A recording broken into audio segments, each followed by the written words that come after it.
Vivimos en un mundo en constante cambio que usted merece entender, porque es imposible interpretar la realidad que vivimos sin conocer cada uno de sus colores.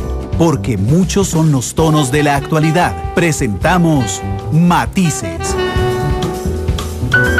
Una producción de Noticias Monumental.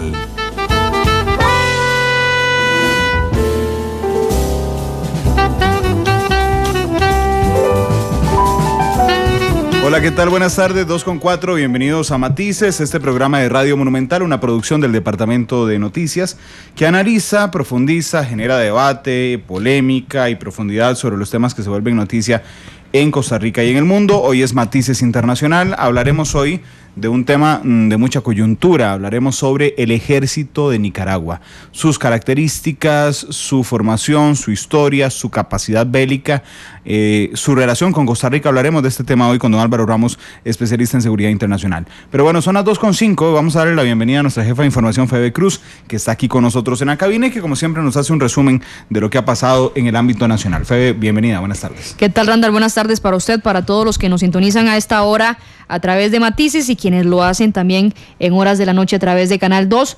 Un día con muchísima información, siguen las réplicas, podríamos decirlo, de la huelga, tanto de educadores como del sector salud del pasado martes y miércoles. Y es que tras la intención del gobierno, lo dijo en Consejo de Gobierno, en la conferencia de Consejo de Gobierno, don Carlos Alvarado, el ministro de Trabajo, el pasado martes, de que ya estaban haciendo todos los procedimientos para que a nivel judicial se declare ilegal esta huelga.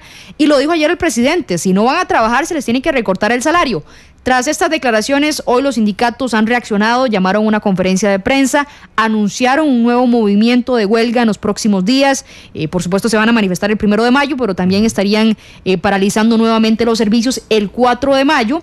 El 4 de mayo. Y arremeten contra pues esta intención del gobierno de declarar o de buscar que se declare, porque el gobierno no declara ilegalidad de huelga, lo hace un tribunal mayor.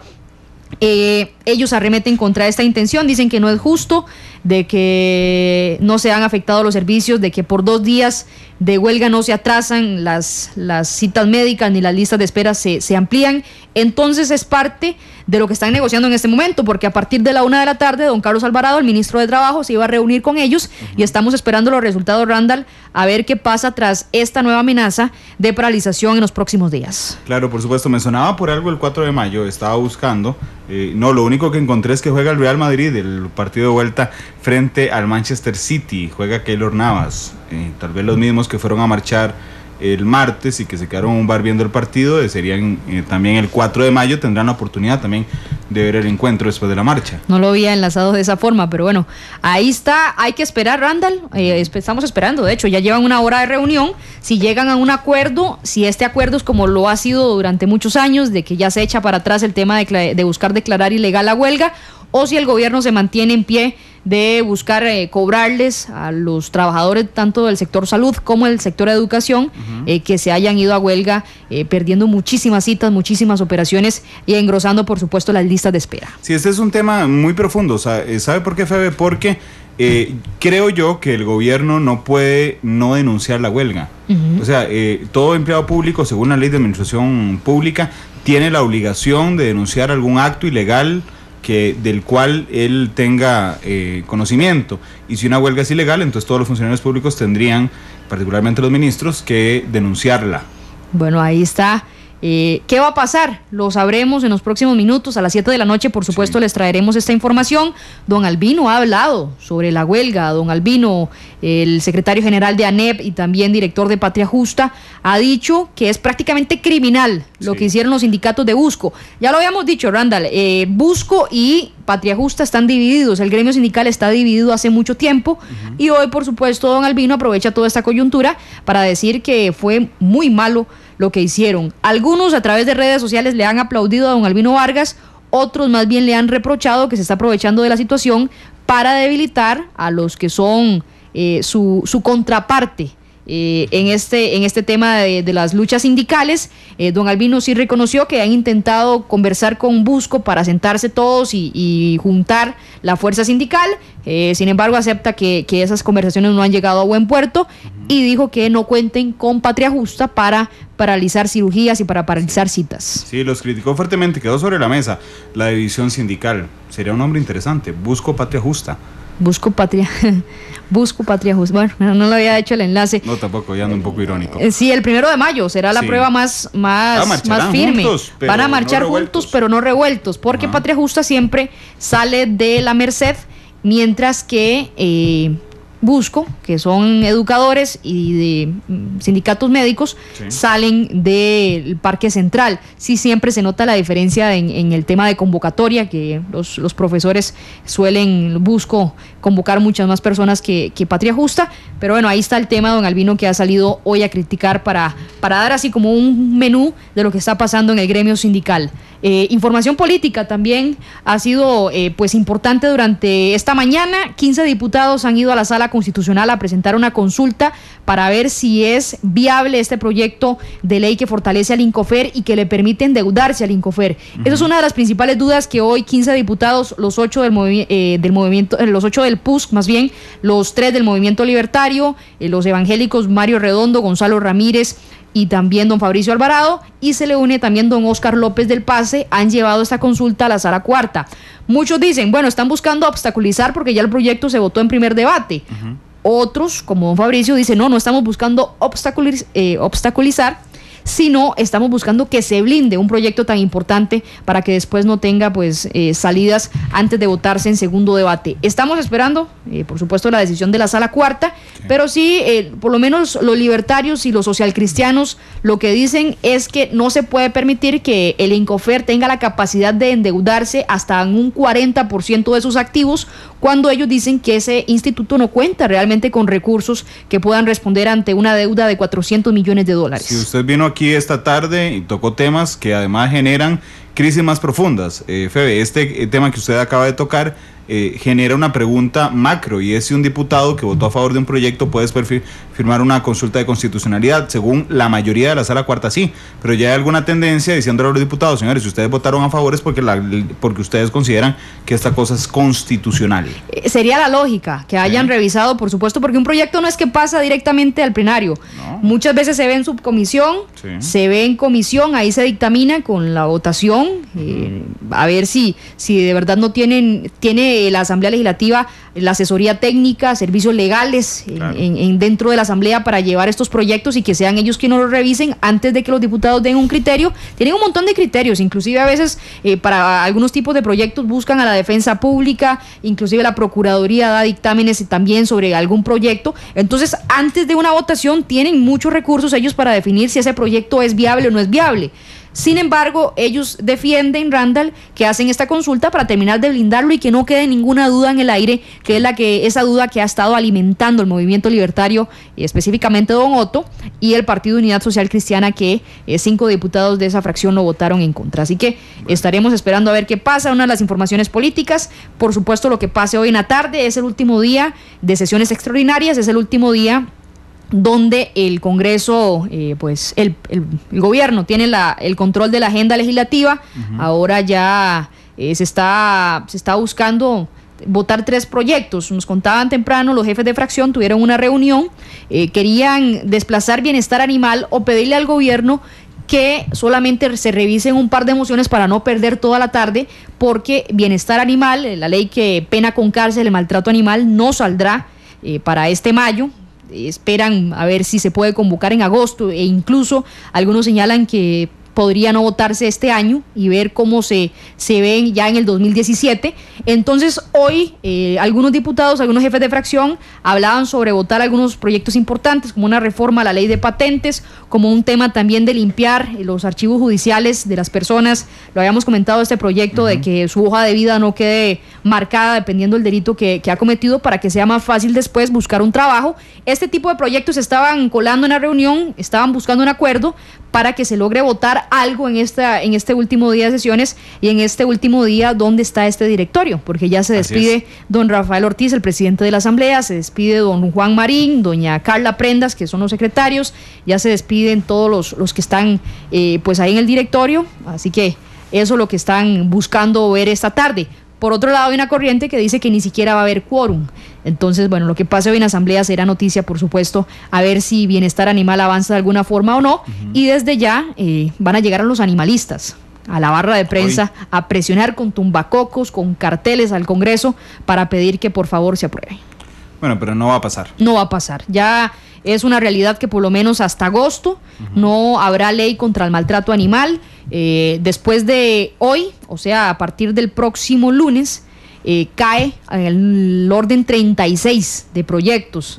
Está en el número 1, ahora caerá el número 36. Tendría que haber un consenso enorme en la Asamblea para que todas las fracciones decidan, Randall, que el proyecto pase al primer lugar. Así que ahora lo que queda y lo que han reconocido algunos legisladores es buscar el tema de cómo impulsar la recolección de firmas para que esto vaya a un referendo y se decida de una vez si Costa Rica tiene ley contra el maltrato animal o no. Bueno, estoy seguro que hoy tendremos mucha información de la Asamblea Legislativa, muy interesante, si es que a las 7 estaremos atentos, Febe. A las 7 estaremos atentos, por supuesto siguen las negociaciones para el 1 de mayo, así que presten mucha atención. Otra cosa importante, nada más, Randall, para terminar con respecto a la información legislativa, en el último día ya de este directorio se aprobó la compra y ya, por supuesto, todo el sistema para que en julio ya se habilite el voto electrónico en el Congreso. Lo tendrán a partir de julio, una inversión de 120 millones de colones que ha hecho la Asamblea. Nada más importantísimo el voto electrónico. Claro, porque esto transparenta de alguna forma las votaciones, queda un registro de por qué votó cada uno de los diputados, así que bueno, hoy lo han calificado el presidente del Congreso y por supuesto el director ejecutivo de la Asamblea, don Antonio Ayales, como un triunfo para pues la transparencia en la Asamblea Legislativa. De hecho, por la tarde harán una muestra ahí en el plenario de cómo funcionaría el voto electrónico a partir de julio. Solamente falta publicar la licitación en el diario oficial, la Gaceta, hacerlo oficial. Se habilitan 5 días para que se hagan apelaciones, sin embargo solamente una empresa fue la que ofertó y luego de esos 5 días la empresa tiene 45 días para que ya esté funcionando el voto electrónico en la Asamblea Legislativa. Buena obra de salida de don Rafael Ortiz como presidente de la Asamblea. Claro, nos dijo de hecho en entrevistas que ustedes escucharán a las 7 de la noche que estaba muy contento porque dice que muchas veces lo planteó y muchas personas le decían, no hombre, eso es casi imposible, se tuvo que hacer toda una reforma, Randall, y bueno, lo ha conseguido este directorio legislativo ya que el voto sea electrónico a partir de julio. Bueno, genial, Febe, a las 7 estaremos atentos a escucharla hoy en la tercera emisión de Noticia Monumental. O a escucharlo, ahí también veremos. No, a escucharla. Sí, por supuesto, a las 7 de la noche los esperamos y a esperar nada más también el cierre de las sesiones extraordinarias, pero bueno, ahí ya veremos si se complica la situación, Randall, porque sí están muy molestos los defensores de los derechos de los animales y van a llegar bastante molestos al plenario. Bueno, esperemos. A ver, la invito a escuchar matices. Hoy sé que es un tema interesantísimo. Don Álvaro, que ya usted lo anunciaba, Randall, hace unos minutos, siempre nos da una clase a todos, así que yo no me pierdo matices. 2:17, gracias, Febe. Vamos a la pausa comercial, regresamos con la entrevista de fondo. Hoy es Matices Internacional, hablaremos sobre el ejército de Nicaragua. Ya volvemos.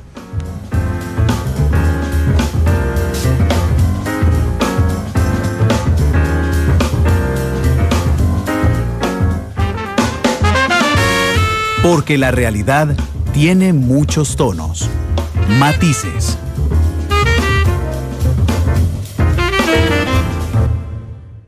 La actualidad, sus tonos, sus contrastes. Esto es Matices.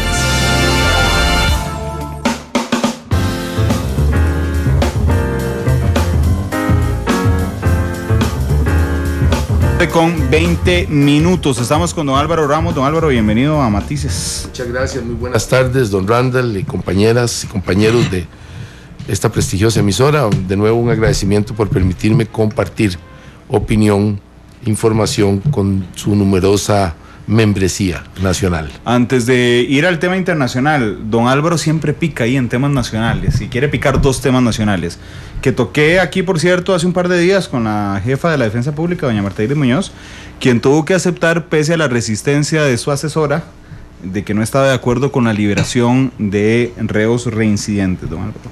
Sí, el tema que nos ocupa hoy, que usted ha llamado, es siempre la militarización en Centroamérica, que como país eternamente desarmado, sin fuerzas armadas, Costa Rica, obviamente hay una aprehensión natural de cualquier costarricense, y hombre o mujer bien nacido, de que alguien se esté armando en esa forma a la par de nosotros, pero casi estoy seguro que no tendremos un elemento violento a raíz de ese armamento. Es otras implicaciones que las tocaremos a lo largo del programa. Me preocupa muchísimo más el ejército de delincuentes reincidentes, de criminales profesionales, los cuales van a ser liberados sin 2 elementos esenciales para su reinserción. El primero es uno que es natural, que es de mentirillas, también porque ha sido de mentirillas que lo han hecho en el sistema de liberación de delincuentes en el pasado, que es que tengan un trabajo, oficio, que alguna grupo, empresa, familia los reciba para que produzcan algo, sean útiles a la sociedad. Esto ha sido de mentirillas en el pasado, tengo que decirlo. ¿Por qué dice que de mentirillas? Porque cuando se revisa la realidad, todos presentan siempre algún familiar que les va a dar trabajo, y eso es absolutamente falso. Si no hay nadie que les haya revisado el récord de trabajo. Si usted me trae los informes, con mucho gusto los revisamos uno a uno, y usted verá cómo le están mintiendo. Pero en este caso ni siquiera se molestan en mentir. Es que no van con trabajo. Es decir, en otras palabras, no tienen trabajo reos profesionales. Pero más importante que este elemento es el elemento moral del asunto. Fíjese usted que algunos de los funcionarios que van a liberar a estos criminales arguyen que hay que cumplir una orden judicial, la cual tengo mis dudas técnicas. Habría que revisar si ese juez está haciendo esto bien y si tiene la autoridad legal para hacer una orden como si fuera la sala cuarta. Tengo las más serias dudas de esa autoridad de ese juez, y me permito sugerir que la revisemos con cuidado. Pero no ese es el punto. El punto es que hay, vamos a decir, de esos delincuentes, como mínimo, de los 380, para no irnos a los 1000 y tantos que han soltado, de los 380 todos tienen una sentencia, o 2 sentencias, por obvias razones. Y estoy seguro que en todas esas sentencias, como mínimo, hay una víctima. Como mínimo, ya sea el Estado, ya sea el erario público, ya sea una víctima que fue objeto de un asalto, un asesinato. En todas esas sentencias, don Randall, hay una orden judicial basada en hechos reales que se probaron en juicio, que ordena que este criminal, este delincuente, restituya a la víctima. No hay un solo caso que haya restituido a la víctima. No nos han indicado eso. Es decir, utilizan el argumento de una orden judicial que tengo mis dudas, muy general y muy poco técnica, casi que es una orden, leyendo hoy al juez, emocional, con la que no estoy de acuerdo y rechazo, como abogado viejo que soy, rechazo en toda su extensión esa opinión del juez. No tengo por qué aceptarla, ni la voy a aceptar como viejo abogado que soy. No lo voy a aceptar como costarricense tampoco. ¿Y por qué no se ha cumplido todas y cada una de las sentencias que ordenan la restitución a la víctima? Porque en este sistema, que solo piensa en los criminales, nunca he visto un solo funcionario de esos acercarse a las víctimas, a los niños huérfanos, a los niños abandonados, porque estos criminales han matado en su mayoría a sus papás jóvenes, a las viudas jóvenes que se quedan desamparadas con niños, que se quedan tiradas a la calle porque no se puede pagar al día siguiente ni la luz, ni el teléfono, ni la casa, ni la comida. Nunca he visto a un funcionario de esos preocuparse por las víctimas. Por ende, rechazo, como viejo abogado y como persona interesada en el tema de seguridad, esta política es la más dañina que he visto en años respecto a la política criminal del país. Esta política verdaderamente lo que hace es apoyar que la criminalidad surja como un tsunami contra la población general del país. No, Álvaro, usted da un elemento interesante, digo, fuera de lo molesto que lo noto, porque es la primera vez que lo veo molesto a usted en los micrófonos de Matices, pero déjeme decir que usted lanza un elemento muy interesante, y es si un juez puede ordenar algo más allá que el caso que ve. Es decir, yo juez, tengo a una persona imputada y puedo ordenarle prácticamente lo que se me ocurra, pero y a los otros 379. No, ¿puede un juez ordenar? Pongamos los charlatanes. ¿Cómo se llama? Como abogado. Extrapetita. No, pongamos los charlatanes, porque no los liberan a todos. A los 380. ¿Por qué 380? Si estamos en esta charlatanería de liberar criminales reincidentes sin trabajo, es decir, es exactamente afectar a las comunidades, don Randall y estimados oyentes, es atacar, es un ataque militar, violento, organizado, porque ahora tenemos crimen organizado en las comunidades. Es agregar violencia total a las comunidades. No podemos aceptar los costarricenses esto. Es absoluta y totalmente inaceptable. Aquí yo he sostenido la tesis, es cierto, tenemos un problema en las prisiones, es cierto, tenemos problemas de derechos humanos en las prisiones. Hace muchos años, por no sé qué inutilidad del sistema, no hemos construido cárceles, no hemos construido espacios correctos que respeten los derechos humanos. Pero en esa circunstancia, que ha sido una decisión política del país, que creo es a propósito para liberar a los presos, ya sospecho yo no soy suave en mis sospechas respecto a la forma en que en los últimos 25 años se ha venido manejando el sistema. Quiero decirle que yo prefiero, esto es una escogencia política, don Randall, no técnica. Los técnicos me tienen harto que expongan a la población a la violencia desatada de estos criminales profesionales.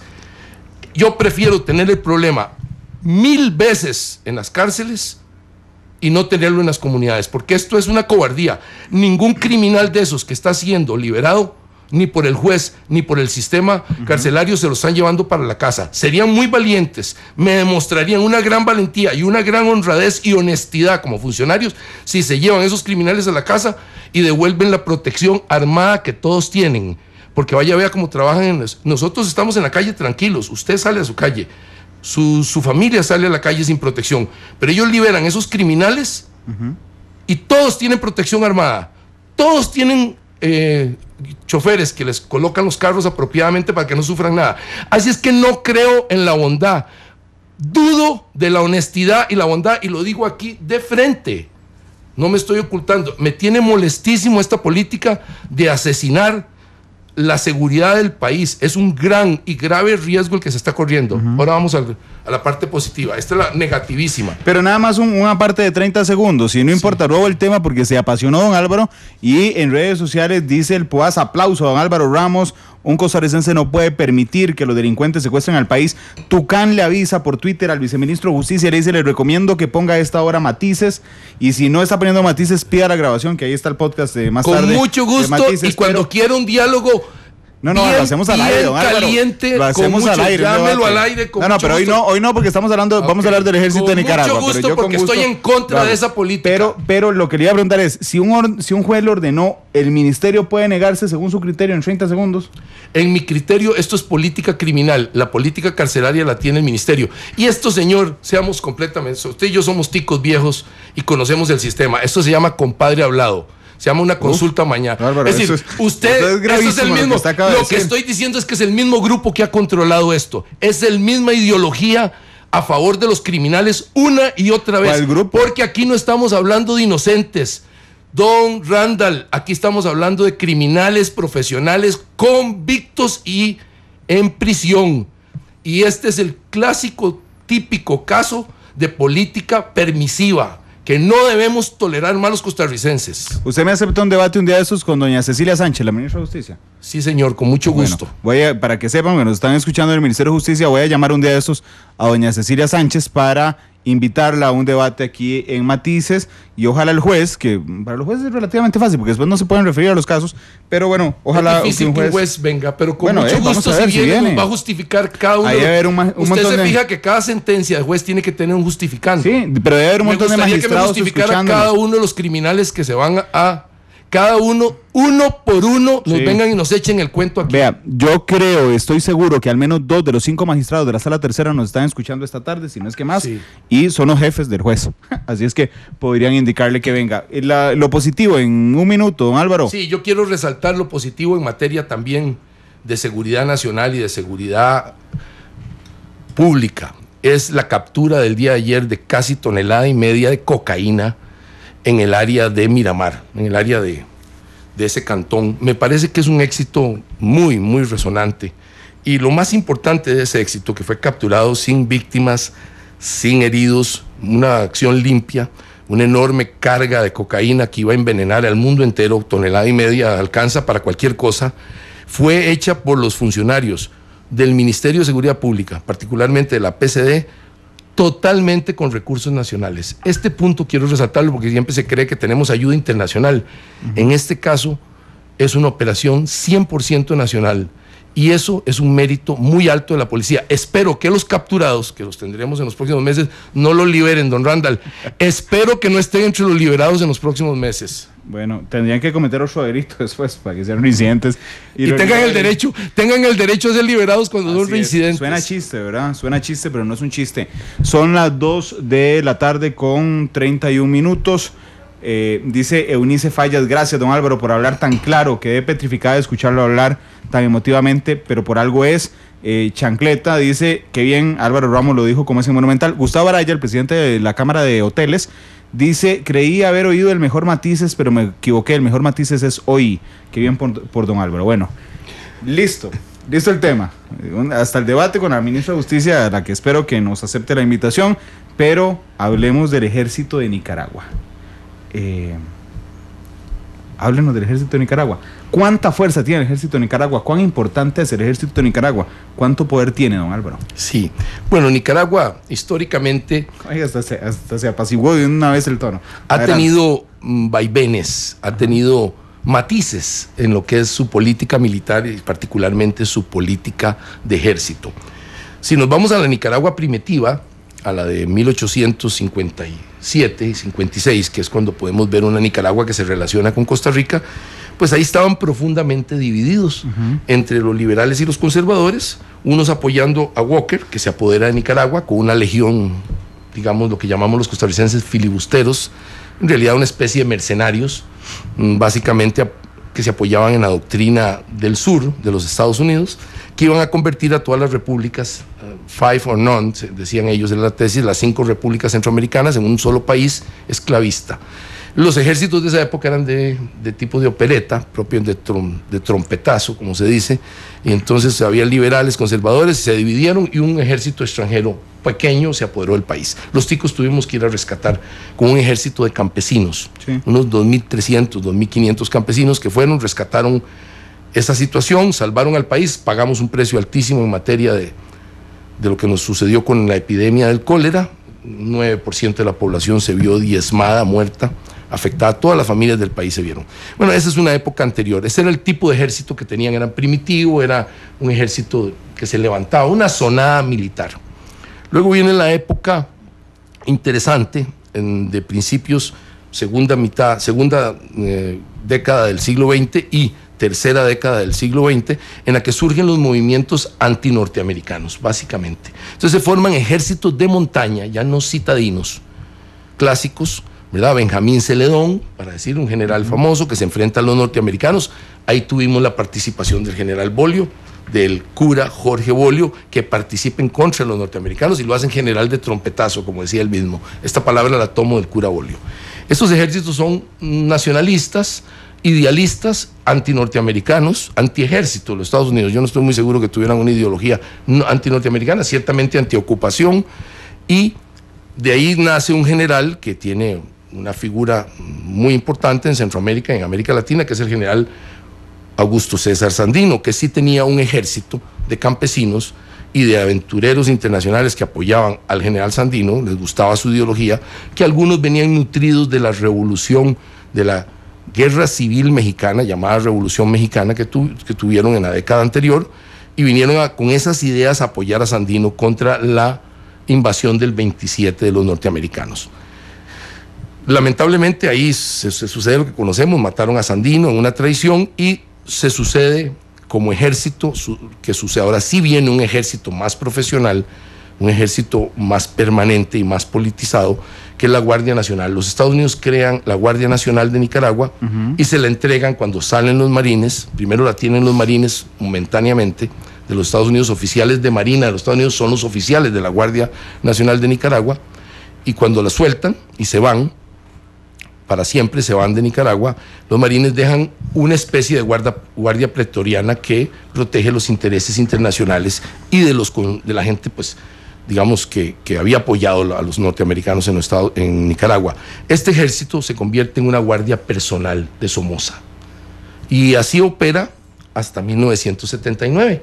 Es un ejército que protege los intereses de la familia Somoza y sus allegados, justifica y asegura la dinastía Somoza. Vemos que el general Somoza fue el jefe de Nicaragua por 3 décadas, luego su hijo Luis y luego su hijo Anastasio Somoza de Baile, todos al mando de la guardia, unos más militares, otros más políticos de la familia, Luis más político, los otros 2 más militares, el papá era las 2 cosas, político y medio militar, y esta guardia es pretoriana, que hizo desmanes, que hizo torturas, que era una dictadura claramente y corrupta profundamente, pues fue muchas veces enfrentada por grupos guerrilleros que de repente son la simiente. Fonseca Amador, nosotros tenemos un costarricense que es muy amigo mío, el señor Plutarco Hernández. Pocos costarricenses saben que el señor Plutarco Hernández es realmente fundador de los sandinistas, con Fonseca Amador y con Tomás Borge. En realidad, mucho antes hay un costarricense que es verdaderamente el fundador del sandinismo, y entonces se forma este núcleo. Este núcleo es diezmado por la guardia, pero nace la idea de enfrentar a la guardia ya en el ámbito urbano, que hasta hacía poco se habían enfrentado solo con la guardia en la frontera con Costa Rica, a lo largo del San Juan o arriba en las montañas del norte. Nace ya una idea de integrar a la población, y varios grupos de guerrilleros, los cuales básicamente las personas de mi edad los conocimos por la época. Se conforma el Frente Sandinista, que eran 3 secciones, realmente 3 grandes secciones de pensamiento diferente revolucionario, y logran con apoyo internacional. Costa Rica apoyó en el gobierno de Carazo, el presidente Pérez de Venezuela, toda Venezuela apoyó, Panamá, Torrijos, hubo un gran apoyo, y los Estados Unidos le quita el apoyo tradicional a la guardia, a los Somoza, a la familia, y se sucede que viene al poder el sandinismo, con algún grupo que lo acompaña, que eran de empresarios honestos, por lo menos antisomocistas y cosas de esas. Este grupo asume el poder en Nicaragua y entonces crea un ejército del estilo del corte, que era recomendado en ese momento por Cuba, por la Unión Soviética y por los países del Pacto de Varsovia, particularmente por Alemania, pero la Alemania que era comunista, la Alemania, la que era República Popular, la Alemania del Este. Este ejército, conformado por todas estas facciones guerrilleras, era grande y instaura en Nicaragua algo que no se está usando en los últimos tiempos, que era el servicio militar obligatorio, y se hace un ejército gigantesco, que es con el que enfrentan los sandinistas a la Contra. La Contra casi nace inmediatamente para contrarrestar, la influencia soviética y cubana en Nicaragua. Eran los ex guardias y algunos hasta ex sandinistas que quedaron desafectos de lo que estaban viendo, el alineamiento de Nicaragua con el bloque comunista, y este ejército enorme, que aproximadamente en algún momento llegó a 90, 100 mil hombres, dependiendo, también tenía reservas milicianas al estilo de la Cuba de Castro. Era un ejército grande y recibió enormes provisiones de la Unión Soviética y sus aliados, tanques, y aquí viene lo primero, los tanques T-54, recibió helicópteros Mi-8, Mi-17, recibe armas en una abundancia total, sobre todo AK-47 y Makarov. Esos AK-47 que los recibieron por cientos de miles son exactamente los AK-47 que han llenado de sangre desde México hasta Colombia, porque al bajar mucho la tensión militar, la confrontación militar con el Tratado de Paz que el presidente Arias gestionó con el resto de los presidentes de Centroamérica, pero que se ganó el premio Nobel por ser realmente el impulsor más tenaz en ese tratado, al venir la paz natural y la disminución de las fuerzas armadas en Centroamérica, y la sandinista también, se crean condiciones en las que los coroneles que habían quedado al mando de esas cantidades ingentes de armas empiezan a venderlos a los narcotraficantes, a los traficantes de armas, y se inunda Mesoamérica entera de armas. Y hasta el día de hoy, si usted observa los AK que se le encuentran a asesinos a sueldo, sicarios jóvenes, grupos que protegen el narcotráfico, usted observa que todas tienen selector de fuego, y usted se va a dar cuenta que la mayoría de esas armas van a venir de ahí. porque que yo sepa nadie está importando armas automáticas de Rusia, hasta donde yo puedo, nuevas. Siempre es el mismo tipo de arma que aparece en Limón, que aparece en la zona sur de San José, que aparece en San Carlos, que aparecen ahora en una captura que acaban de hacer las autoridades. Aparecieron acá 47 en el día, creo que de ayer, capturaron armas.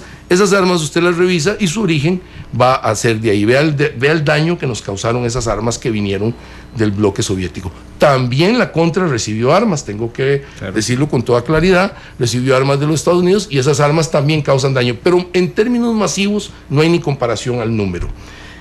Pero, don Álvaro, nada más en un tema coyuntural. Bueno, sí, donaron los tanques, los helicópteros y las armas y todo eso, porque Centroamérica estaba en guerra, en una cruenta guerra. Así es, había una guerra y había una posibilidad de que los Estados Unidos volvieran a invadir Nicaragua. Había una posibilidad, yo creo que estratégicamente cualquier persona racional la ve. Y además que los países amenazados como Honduras, El Salvador, Guatemala se unieran e hicieran una gestión, una acción militar para frenar al sandinismo que estaba en franca expansión. Así es que las armas se las mandaron para garantizar esa punta de lanza. Les recuerdo que era el primer país que se proclamaba socialista, aliado al bloque comunista en el continente americano, completamente. Sí. Y todos sus hombres, todos los que hoy son los generales y jefes, y fueron hasta recientemente, todos fueron a entrenarse, todos sin excepción, a Cuba, la Unión Soviética, Alemania Oriental. Básicamente ahí, algunos incluso fueron a Corea. Se habla de los, digamos, la parte más especialista en materia de hacer terrorismo, de bombas y eso, fueron entrenados en Corea del Norte. Hay de todas estas versiones. Ciertamente algunos fueron entrenados en Albania y en Libia. Ciertamente Libia también jugó un papel de apoyo en esto. Entonces se hizo un ejército que lo dominan completamente los cuadros sandinistas, con doctrina soviética que implica este tipo de armamento que estamos en discusión hoy, y lo adquieren en esa época en una escala muy grande. La realidad es que hay que reconocerles, ellos decidieron políticamente reducir el ejército, reducir la obligatoriedad de servir en el ejército y profesionalizarlo más, es decir, que sean cuadros pequeños pero completamente profesionales, poco menos ideológicos. Siempre tienen esa ideología, siempre tienen esa formación, pero deciden cambiar el ejército completamente con la llegada de doña Violeta Chamorro. Siempre los cuadros sandinistas tienen el ejército, pero ya lo van despolitizando un poco más, lo hacen más profesional, y ese ejército pasó de ser de 90,000 a 100,000, depende de los tamaños, he visto, depende si usted mete grupos milicianos de reserva, a ser un ejército de más o menos unos 15,000 hombres, el ejército, pero lo amplían a áreas mucho más especializadas y usted verá que tienen áreas perfectamente definidas de un sistema de naval, que lo llamaríamos guardacostas por el momento, pero ellos lo ven como una fuerza naval militar, no como una fuerza naval policial. Tienen un sistema de fuerza aérea, tienen un sistema de policía profesional, que por cierto, que viene también de los cuadros, que por cierto es bastante eficiente para, digamos, la capacidad económica y la capacidad tecnológica de Nicaragua. Creo que le sirve bien al país ese sistema policial, es bastante capaz en la materia de contener la delincuencia, tengo que reconocerlo aquí sin ningún problema, y tienen también sistemas de servicios médicos y en algunos casos se han metido en negocios. Las Fuerzas Armadas tuvieron y crearon escuelas de Estado Mayor, es decir, crearon un ejército profesional. Ese ejército profesional ha visto cómo sus armas se han venido deteriorando, porque primero no les dieron las mejores armas, los soviéticos, les dieron las armas de segunda o de tercera, por supuesto que a los guerrilleros sandinistas no les iban a dar las armas de última generación.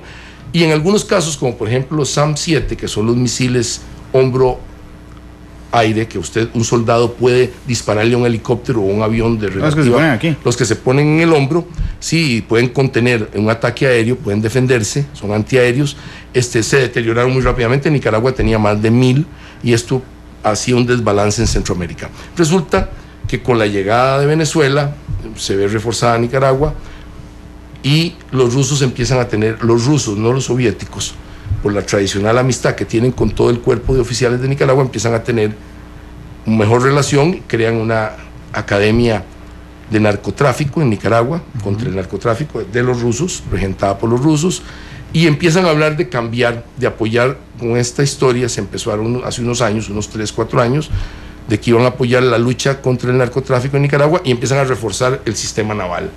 Y hay un pedido muy importante, muy significativo de armas, que son 4 botes de última, ahora sí podríamos hablar en ese caso casi que de última generación, y dos barcos lanzamisiles.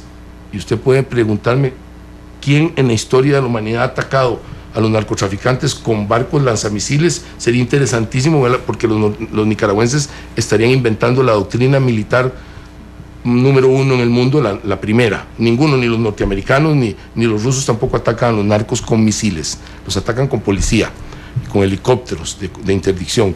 Luego hicieron un pedido de armas antiaéreas, lo que me está demostrando que se prepararían vis a vis Honduras, que es la que tiene la mejor fuerza aérea, hace un pedido de armas importante, antiaéreo. Luego hay un pedido de helicópteros, que eso uno puede razonar que los helicópteros son necesarios en Nicaragua por la falta de comunicación hacia la gran, enorme región atlántica. Usted requiere tácticamente tener buenos helicópteros. Los helicópteros de origen ruso son caballos de trabajo sencillos, fuertes, capaces de transportar muchos hombres. Así es que yo diría que probablemente los helicópteros lo justifican para el control de esa vasta región.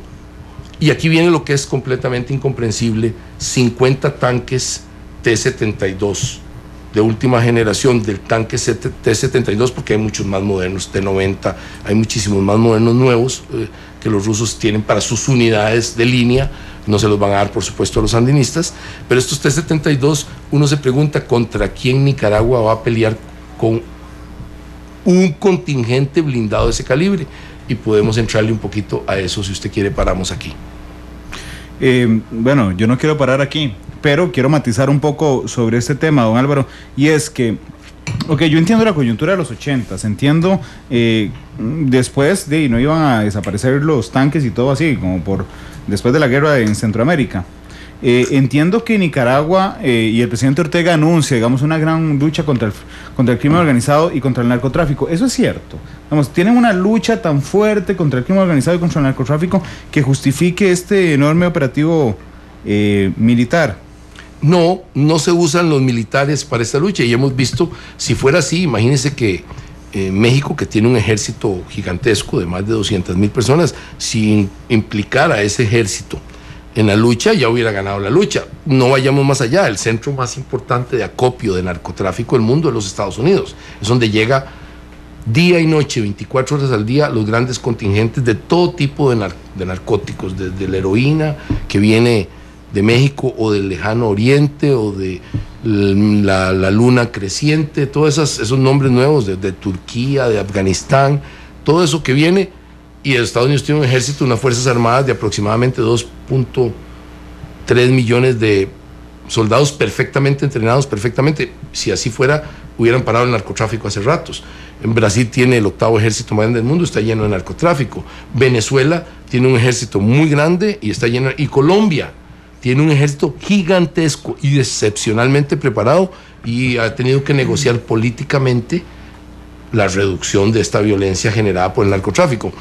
Nosotros, para poner un buen ejemplo, no tenemos ejército, no tenemos fuerzas armadas, no tenemos tanques, no tenemos aviones de guerra, y tuvimos un éxito excepcional ayer con 1.500 kilos. Es decir, es mucho más eficiente la labor de la fuerza pública costarricense, en este caso la PCD y sus aliados policiales, que la de los ejércitos, por ejemplo, como el de Brasil, para poner un ejemplo claro. Bueno, lo que pasó en México, ¿verdad? Que durante un par de años tiraron el ejército a la calle y fue una matazón, no lograron nada contra el narcotráfico. O lo que pasó en Colombia en los 90 también. Sí, los ejércitos no prueban, las armas militares no paran absolutamente ningún narcotráfico, absolutamente ninguno. Se para con inteligencia, se para con cooperación internacional. Usted me hace la pregunta de cómo vamos a trabajar, cómo vamos a parar. Centroamérica, y en particular Costa Rica, Nicaragua, El Salvador, pasa el 80% del gran tráfico de cocaína del mundo, alrededor de 1.200, 1.100 toneladas de cocaína. Y las autoridades de Nicaragua, ¿acaso tienen buena relación con las de nosotros? ¿Acaso coordinan? Sí, ¿cómo usted va a parar ese río de narcóticos que está pasando por Centroamérica si no coordinan con nadie? ¿Para qué quiere tener los tanques si los narcotraficantes los tanques son facilísimos de descubrir? Claro. Los van simplemente a pasar de lado, y ni si los tanqueros van a estar tan cocinados de calor en Nicaragua, estar metidos esperando a los narcotraficantes que se les acerquen. Y esa es la pregunta del millón: ¿y para qué quieren los tanques? Ok, ¿Quiere que paremos o seguimos? No, sigamos unos minutos más. Ok, mire, es muy sencillo. En la tradición de Nicaragua estaba tratando de ubicar. ¿Usted quería meterle un poco de misterio en el corte comercial? Métale el misterio, por favor. Bueno, vamos al corte comercial, 2:50. Vamos al corte comercial y venimos para analizar dos cosas. Una es para qué se necesita, para qué quieren los tanques. Así es. 2, la reacción que ha generado en la población nicaragüense. Y 3, don Álvaro, por favor, si usted que es tan conocedor, si me hace una síntesis de la situación de los ejércitos centroamericanos. 2:50, vamos a la pausa y ya volvemos.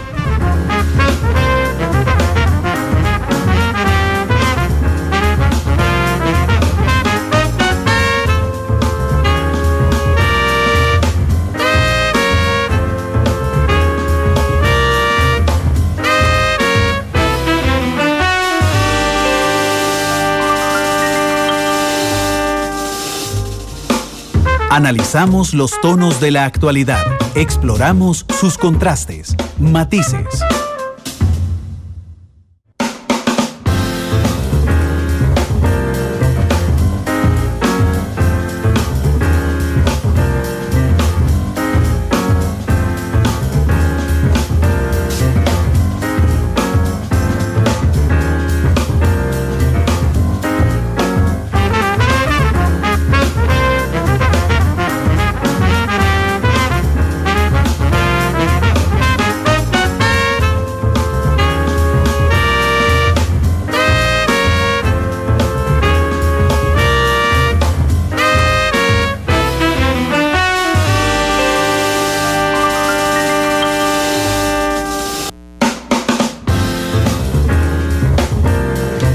Con 54, estábamos disfrutando de esa hermosísima canción que tiene matices desde hace algunas semanas y que le ha dado un matiz, valga el juego de palabras, muy interesante. Don Álvaro, la pregunta del millón, ¿para qué Nicaragua necesita esos tanques hoy?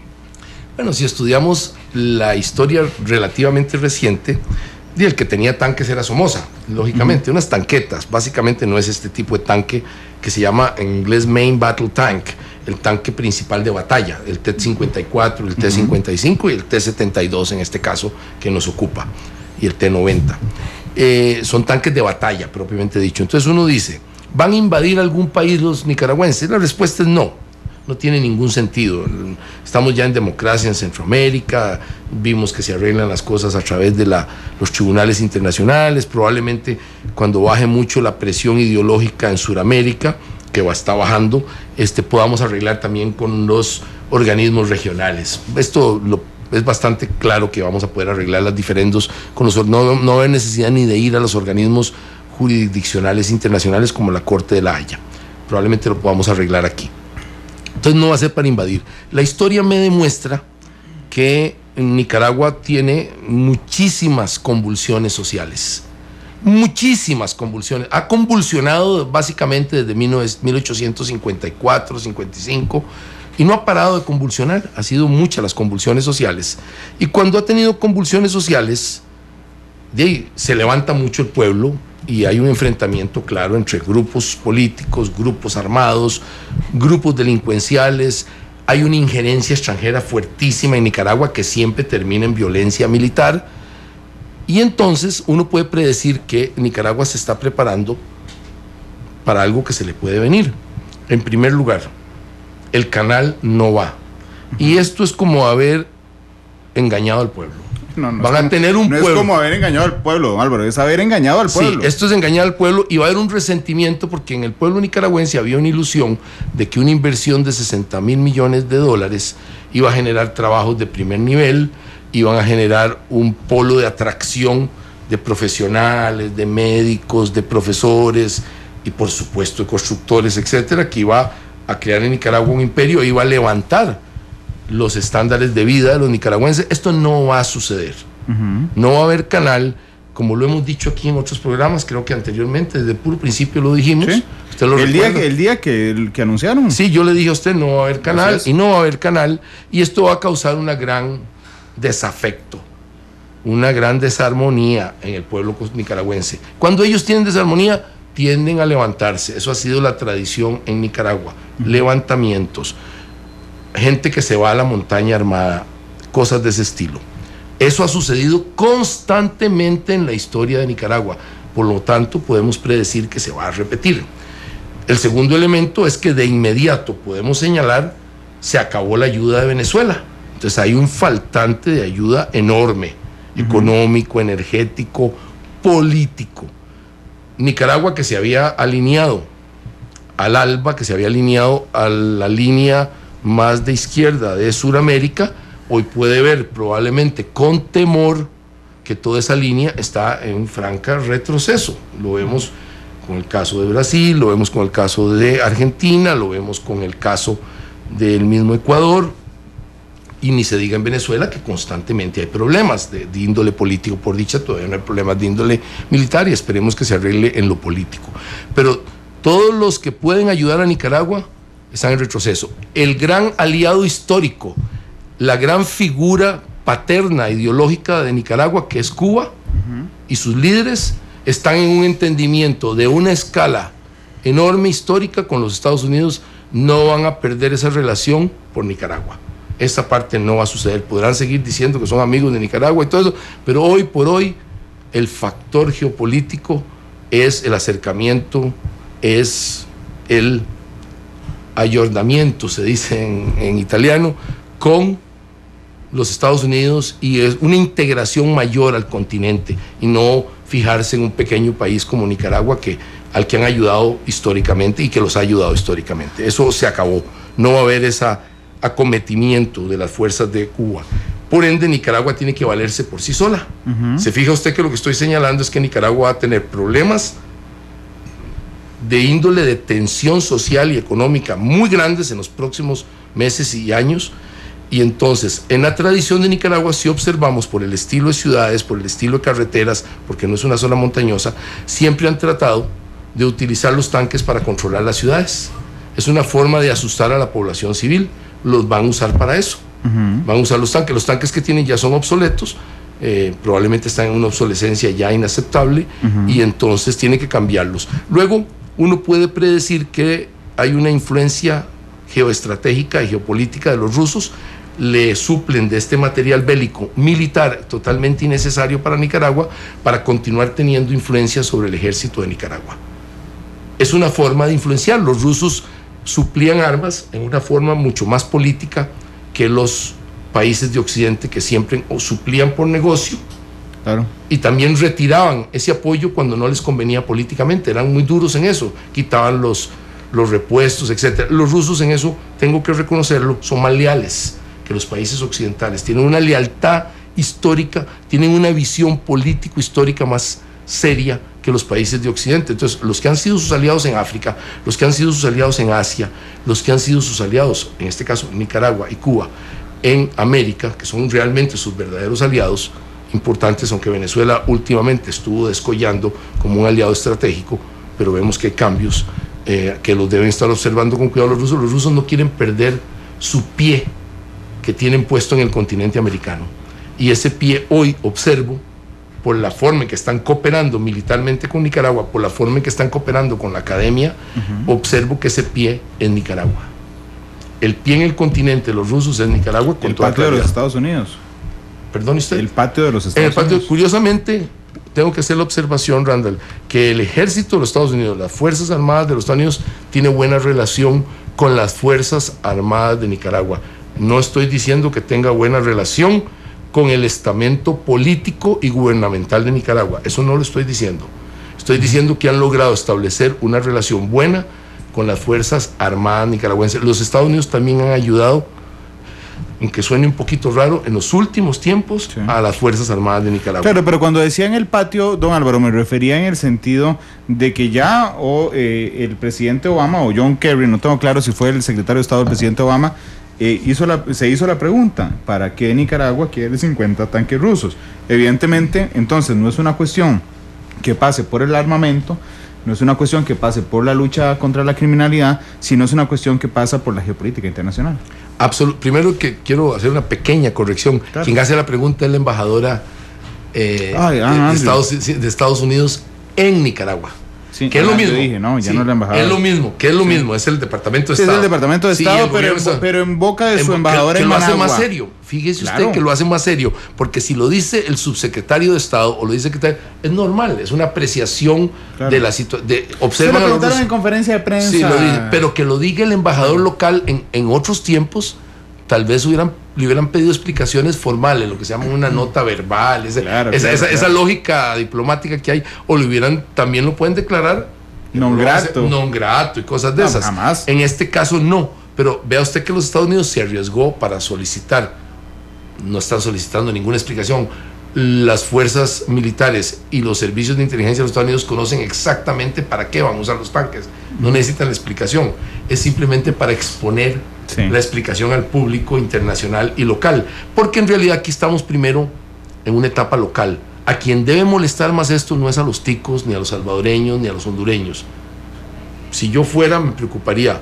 Si yo fuera colombiano, me preocuparía, porque la disputa todavía grande está en el mar territorial y en las islas que tienen que ver con los archipiélagos insulares de Colombia frente a Nicaragua. Léase lo que conocemos los costarricenses como San Andrés, por supuesto que es más que San Andrés.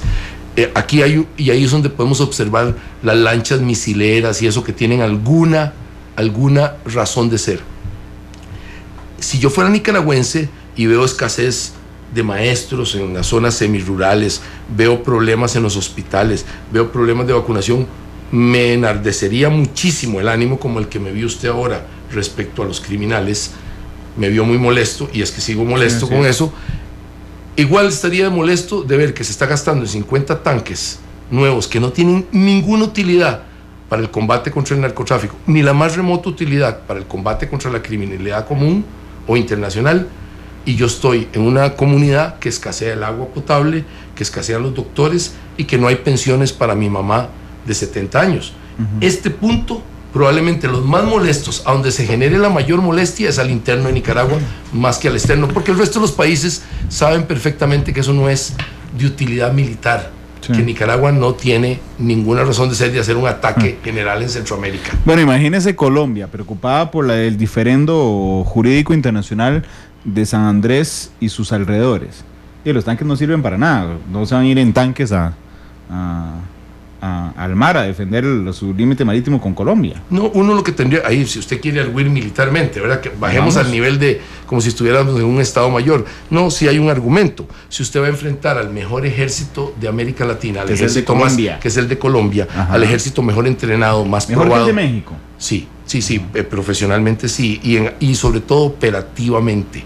En términos de operación, si usted me pregunta a mí, yo tuviera que entrar, y espero no hacerlo nunca en mi vida, en un conflicto, al soldado que quisiera tener a la par es al colombiano. Sí. Como al policía que quisiera tener a la par es al colombiano, porque son los mejores a la hora de operar. ¿Y al que quisiera tener en contra? No me diga que el tico. Me lo reservo, don Randa. El ejército de Cartago, para ofenderlo a usted. El Ejército Nacional de Cartago. Lo que le quiero decir es que, vamos a ver, realmente uno podría pensar que como sí te podrían temer una micro invasión colombiana para sostener, digamos, un punto de vista militar, no se va a dar esa invasión, se lo estoy garantizando que no se va a dar. Los tanques servirían para sostener un mínimo las vías de comunicación. El tanque solo es ofensivo, pero los nicaragüenses podrían estar pensando en utilizarlo en términos defensivos, lo cual es una contradicción teórica de la doctrina militar.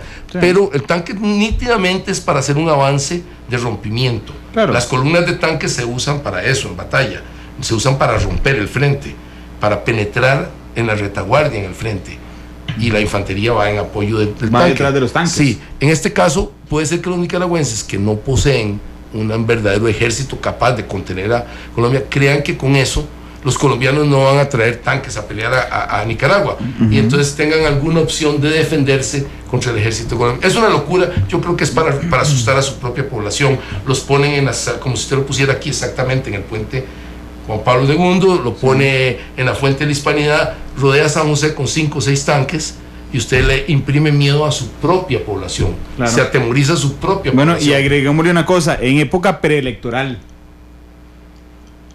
Es importante. Porque doña Rosario Murillo, don Daniel Ortega, el presidente de Nicaragua, y doña Rosario Murillo, su primera dama y orquestadora del gobierno de Nicaragua, son muy hábiles ambos, particularmente ella.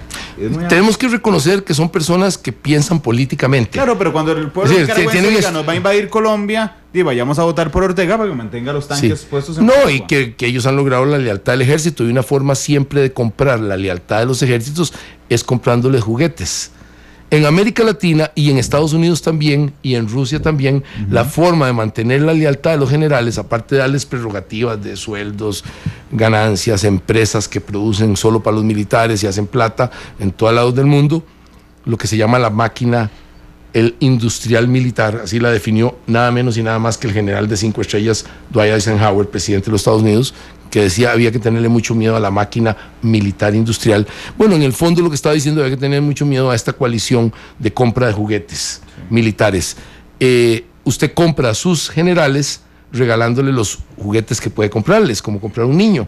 Es lamentable, pero es así, y eso creo que en alguna medida también aplica en Nicaragua. Son una serie de factores que se suman para esta verdadera locura de comprar armamento moderno, no dije de última generación, para un país que está sumamente empobrecido, que va a entrar en problemas económicos por la falta de ayuda directa de Venezuela, que no hay canal, que no hay ayuda general. Si está comprando armas, usted comprenderá que aquellas personas de buena voluntad y gobiernos de buena voluntad e instituciones internacionales de buena voluntad que quieran ayudar a Nicaragua, hoy echan un paso para atrás para ver qué es lo que está pasando. ¿Cómo usted va a ayudar en programas de educación si está gastando en armas modernas? ¿Contra qué enemigo? Primero, que Nicaragua no ha definido cuál es el enemigo para el que va a usar esas armas. ¿Cuál es lo que se llama militarmente el libro blanco? Donde usted dice, mi problema estratégico es tal, mi problema militar es tal, mi problema logístico es tal, mi problema de inteligencia es tal. Nicaragua simplemente compró juguetes como compra a alguien rico que llega y entra a una juguetería y compra y hasta repite los juguetes. El precio que paga Nicaragua, en dinero, a Rusia, ¿es un precio razonable o no es una compra? Más bien es una donación disimulada. Para mí claramente es una donación simulada.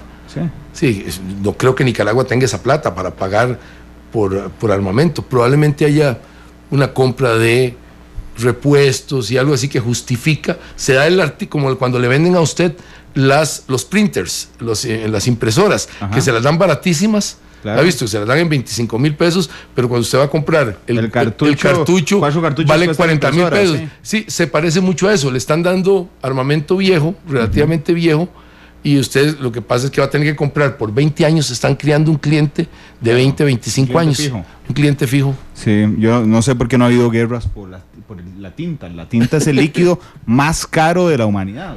Y es el engaño más grande. ¿Usted ha notado? Sí, un cartucho de tinta trae 7 mililitros y cuesta $10. Sí. Bueno, esto se parece a los cartuchos. Usted compra esos tanques, no sirven para nada, no los va a usar en nada más que en el desfile del 15 de septiembre o del Día del Sandinista, y manténgalo por 25 años, claro, carísimo el mantenimiento. Son más caros que cualquier cosa que usted se pueda imaginar. Los ejércitos centroamericanos, Honduras, El Salvador, Guatemala, Nicaragua estuvieron en guerra durante la década de los 80. Nicaragua, Panamá más bien, vio una invasión estadounidense por estar en manos del dictador Manuel Noriega. Esa era la realidad de la América Central, ahí sí, de los años 80 y principios de 90. Pero hoy, ¿cuál es la realidad de los ejércitos centroamericanos, don Álvaro? Mire, gracias al plan de paz, parte de las cláusulas más importantes era la reducción de los ejércitos. Eso se logró. Empecemos por Costa Rica, que es el que mejor conocemos usted y yo y todos nuestros oyentes. Como no teníamos ejército, estuvimos de acuerdo absolutamente en todo. Claro. No había ningún problema en reducción de armamento, en reducción de política militar. Aquí nosotros aceptamos todo y fuimos líder en el tema de conseguir la paz, y se consiguió. Entonces Costa Rica puso su aporte histórico, puso su ejemplo, y hasta el día de hoy se ha cumplido exactamente eso.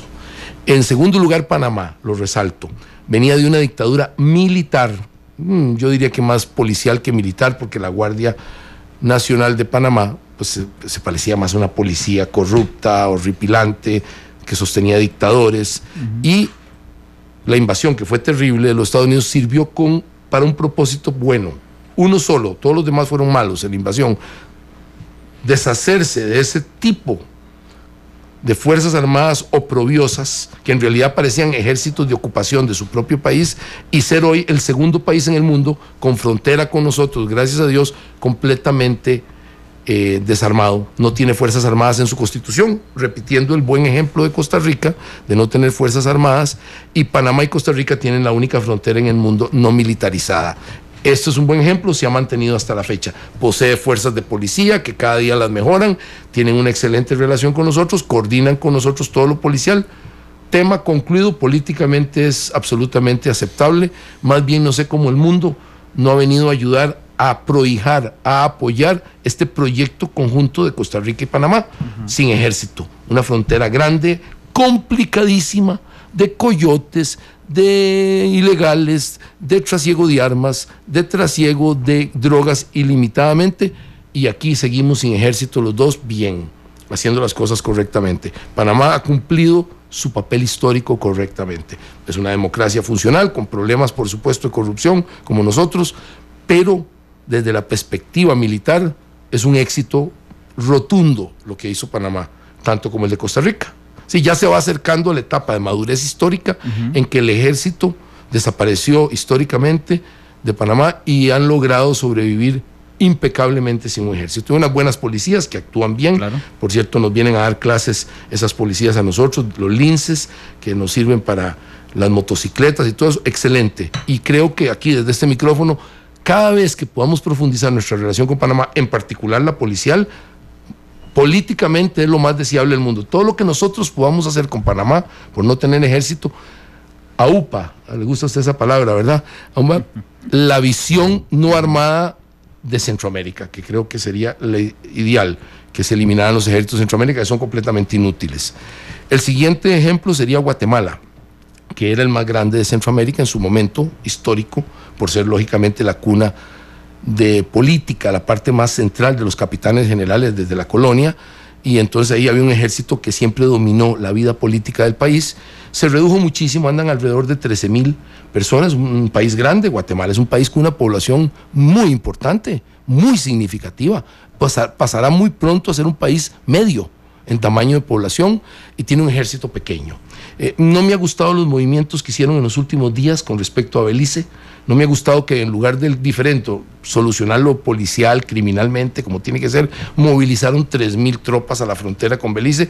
Este es un viejo cuento geopolítico. Guatemala nunca ha aceptado que le hayan cercenado a Belice, es una cosa histórica de ellos. Habían ya hecho arreglos políticos y tratados, pero emocionalmente no han aceptado. No me gustó el movimiento, pero no va a pasar a nada. El ejército de Guatemala ya está sometido a los civiles hace ratos. En el caso de El Salvador, muy importante, se redujo enormemente el ejército de la guerra civil espantosa que tuvieron, que costó básicamente unos 40,000 muertos, tal vez un poco más, pero mínimo unos 40,000 muertos. Y la parte importante es que se le dio más importancia a la policía, que se hicieron civiles, se sacaron del contexto militar, claro, o paramilitar, y es una policía completamente civil. Esto es gracias al inicio de los tratados de paz y los tratados de arreglos entre ellos.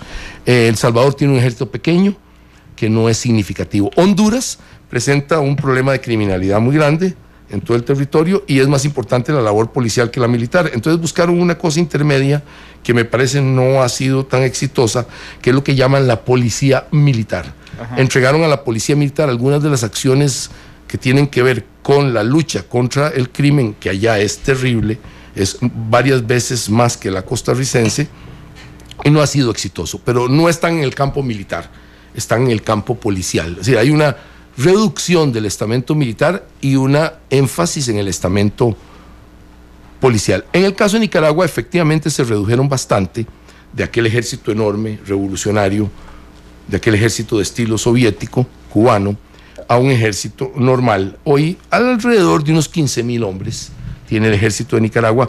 Lo que yo hubiera creído es que iban a reforzar la policía, el ejército se iba a ir quedando poco a poco como el último reducto de los viejos revolucionarios, de los viejos combatientes de la revolución sandinista, para irlos dejando ahí como guardaditos, como cuidados en esa cajita que se llamaba ahora el Ejército Nacional de Nicaragua, que se llamó el Ejército Sandinista. Le cambiaron el nombre, pero los mandos son exactamente los mismos y todos tienen origen en las montañas, en la frontera de Costa Rica, donde fueron pequeños comandantes de unidades y terminaron ahora siendo los jefes de ese ejército. Yo tenía la esperanza de que Nicaragua entrara en ese camino, con la visión de grandes proyectos, de atraer inversiones, y se concentrara en la policía, que creo ha tenido más éxito que el resto de Centroamérica. Si usted me pregunta a mí, la policía de Nicaragua ha tenido más éxito que el resto de Centroamérica. ¿Por qué, porque es una policía que actúa verdaderamente en forma directa, eficaz contra los criminales, y cuando los logra contener y los logra poner en prisión, me parece que el sistema penal también es muchísimo más rápido y expedito. Lo hemos visto en los casos. Esto no hay duda. Sí, mucho más que el de nosotros, ni hablemos. En un orden de magnitudes más grande, el matemático. Un orden que allá dura 3 meses, aquí dura 3 años. Exacto, o más, aquí. Sí. Allá rápidamente los criminales los ponen en el estrado y normalmente salen condenados. Y son criminales perfectamente identificables, no es que levantaron un falso político o algo así. Entonces, me parece que la policía se ha convertido en un aliado de la ley en Nicaragua y toma la señora esta que ha estado, Minta, que es la directora general hace bastante tiempo, creo que ya cumple 10 años de serlo, creo que va a repetir otros 5 o 6 años, no sé el periodo que los nombran, creo que va a repetir 3 periodos, y entonces ha profesionalizado la policía, está menos politizada que el ejército, y me parece que es eficiente. Entonces Nicaragua, que era el mejor ejemplo de cómo institucionalizar la lucha policial armada, la represión armada, la contención de los criminales, resulta que Nicaragua ahora aparece con como decíamos, domingo 7, decíamos antes en Costa Rica, no sé si un domingo 7, que es comprando juguetes nuevos para los militares, que lo que vienen es a desestabilizar a Centroamérica. Lo que yo espero es que los países de Centroamérica no sigan el ejemplo de Nicaragua. Nadie, nosotros no vamos a comprar por supuesto, nada, ningún juguete militar para compararnos con los nicaragüenses, ni nos interesa siquiera. Es como si no fuera con nosotros. Y en el caso de Honduras y El Salvador están tan preocupados por lo que les está pasando con la criminalidad que lógicamente van a dedicar sus esfuerzos a eso. Creo que ha sido una de las peores decisiones que puede haber tomado un gobierno en Centroamérica en los últimos 50 años. Bueno, peores para el contexto centroamericano. Habrá que ver si es una buena decisión para provocar temor en su población, que está muy acostumbrado tanto Rosario Murillo como Daniel Ortega, y generar réditos electorales. Pero bueno. Absolutamente, pero los ejemplos de Sudamérica no auguran nada bueno para el grupo que está en Nicaragua. Sí. Por el reflejo político, el reflejo ideológico de ellos respecto a los que están teniendo problemas en toda Sudamérica. Sí, lo que pasa es que son las izquierdas más viejas del continente. Cuba, Nicaragua. Sí, es cierto, son las izquierdas más viejas, pero también son las más desgastadas. Claro. Bueno, don Álvaro, yo estoy seguro que usted nació post-revolución cubana, es decir, desde que usted nació hasta hoy, Cuba es de izquierda. Lamento contradecirlo profundamente, y lo lamento mucho. Yo soy bastante antes de la Revolución Cubana. La Revolución Cubana en realidad triunfa. Él tiene un triunfo el 31 de diciembre, pasando al 59, ¿sí? Que pasa al 59. 58-59. Digo 59 porque es el momento de entrada, empiezan a entrar las unidades que venían del oriente del país. Van entrando poco a poco, no fue que entraron todos en masa. Pero el dictador Batista huye en la madrugada de ese 31 de diciembre. Y yo soy, lamentablemente, varios años antes que eso nací. Bueno. Tengo que contradecirlo, pero es con dolor en el alma, don Randall. Entonces voy a ponerme yo en el otro papel, que es, bueno, yo no conozco una Cuba libre, por supuesto. Mis papás no conocen una Cuba libre. Oiga, usted es un huila. Sí, más o menos. Tengo muchos años menos de los que parezco. Tampoco conozco a una Nicaragua no sandinista. Yo sí.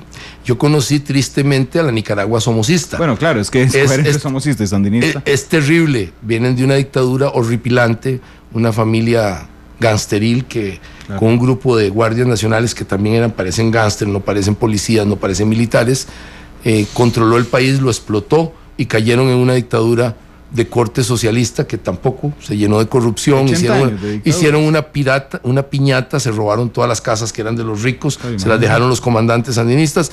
Es decir, Nicaragua ha sufrido un vejamen sin parar. 80 años de dictaduras, desde Somoza Padre hasta Daniel Ortega. No, uno tendría que echarse para atrás, porque si uno ve las invasiones norteamericanas, también contribuyeron para tener una dictadura extranjera. Claro. Eran comandados por soldados extranjeros que ni siquiera hablaban el idioma local. Y si uno echa para atrás, en el 900, tenemos a José Santos Zelaya.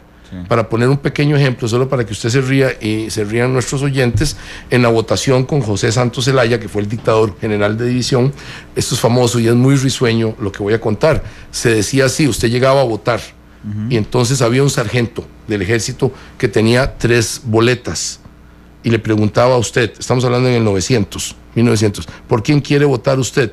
Decía, por José, por Santos o por Zelaya. Esta era la democracia que había en el 900. En otras palabras, el sufrido pueblo de Nicaragua nada más ha conocido estos oprobiosos regímenes. Está bien. No, Álvaro, muchas gracias por habernos acompañado hoy. Un saludo a don Roberto, se me borró de la pantalla, a don Roberto Calderón Aguilar, que llamó hace un instante para felicitarnos al equipo de Monumental y a usted por el programa de hoy, don Álvaro. Muchas gracias a usted por haberme permitido. Y perdone que me haya puesto tan ¿cuál perdone? Le dio todo el sabor al programa. Emotivo en el principio del programa, pero es que necesitaba expresar. Otras figuras públicas se han puesto igual de emotivas, pero conmigo. Usted era con la situación.